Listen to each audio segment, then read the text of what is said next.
નદીના પ્રવાહની કોઈ પરવાહ નથી, તે તો તોફાની લહેરોને આપી રહ્યો છે ટક્કર।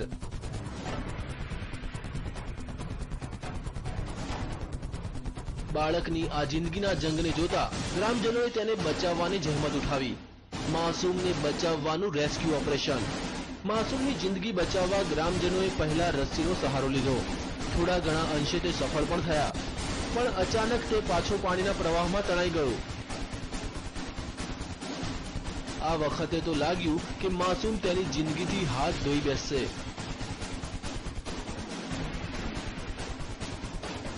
પણ ગ્રામજનોએ હિંમત ન હારી અને નદીમાં ઝંપલાવ્યું અને તરતા તરતા માસૂમ સુધી તે પહોંચવામાં સફળ થયા। અનેક પ્રયાસ બાદ તેઓ આ માસૂમની જિંદગી બચાવવામાં સફળ રહ્યા। Bureau report, TV9।